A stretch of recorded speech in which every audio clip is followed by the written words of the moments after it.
Hi, my name is Sam, and I grew up in Paris. I lived there for 10 years, but in 2006, my family went here on vacation. But my parents liked it so much here, and they saw more opportunities here in America than in Paris, so my family overstayed here. And that's the story of how I became an illegal immigrant here. In the United States, there are millions and millions of illegal immigrants who came here with one goal in mind, to find a better life for themselves. This is a speech about how immigration, whether legal or illegal, is beneficial to the United States. It is beneficial because of mainly two reasons. Illegal immigrants help this country economically, and they also make the lives of citizens better. First point is that they help this country economically. It's a two-part point. The first part is that illegal immigrants are good for businesses, mainly because of cheap labor.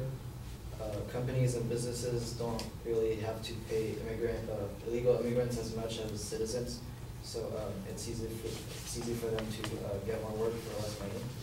Also, companies don't have to worry about paying for illegal workers' health benefits and paying taxes for them. So, with all the money that they're saving with our business, they are able to make more products for less money. And all that money that's saved can be passed down to the customers who are buying those products. Another way immigration could help the country economically is through amnesty. In 1986, Congress passed an amnesty plan that legalized around 3 million undocumented workers. It says here, according to Lorraine Woolard, that more than 2 decades of research show that the 1986 law raised wages and helped lift the economy. By 1992, average hourly wages for the millions of formerly undocumented workers had risen 15.1%, according to the Department of Labor survey. So we know that legalizing illegals made the economy better in the past. So this guy named Hinojosa Ojeda calculated what would happen if we did it again. And it says here that a comprehensive immigration plan this year that includes a way for undocumented workers to gain legal status would increase tax revenue by 4.5 billion or more over 3 years, and increase gross domestic product by 1.5 trillion over 10 years.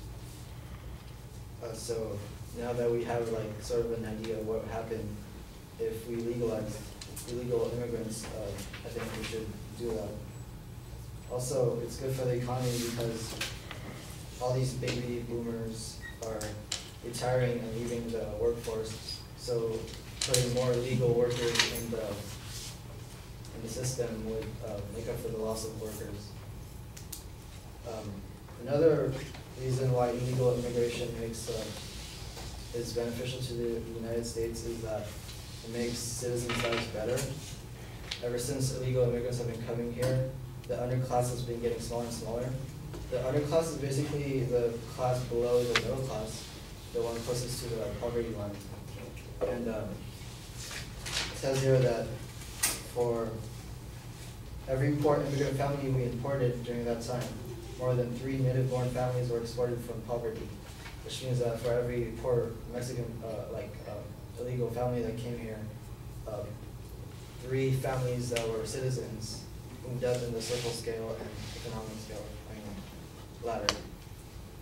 And it's also good for citizens to have illegal immigrants here because rich Americans have more access to affordable personal service like maids, nannies, and chauffeurs and stuff like that.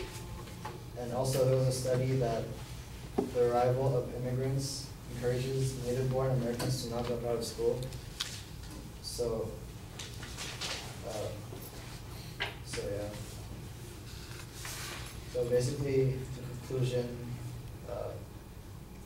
immigrants, whether legal or illegal, are beneficial to this country, both economically and also to the citizens. Thank you.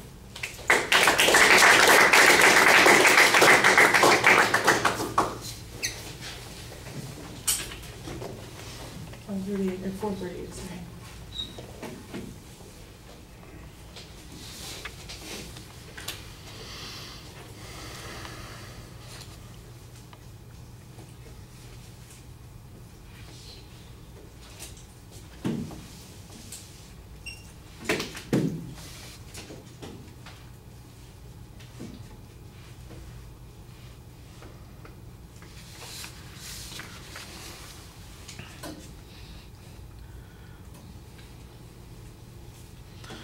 All right, well, you've got an interesting attention device. You've got a pretty clear statement of what your claim is, although I think you want to make sure that you emphasize that you're continuing to talk about aliens with illegal status. The secondary points are laid out pretty clearly. The internal signposting was fine. I could, for the most part, make out what you were talking about, although sometimes your transitions needed to be a bit smoother. The assumption on savings needs to be explained a little bit more. There's some statistical information that you present that's not always clear why you get those particular results. For instance, you make that presentation at one point about how for every one immigrant family, illegal immigrant family, three families that were in that underclass were eliminated or moved out, and that's an interesting statistic, but there's not much explanation about why that happened. I don't know if it's because they left the workforce, they moved down, they moved up, they got increased benefits because there was greater demand for benefits.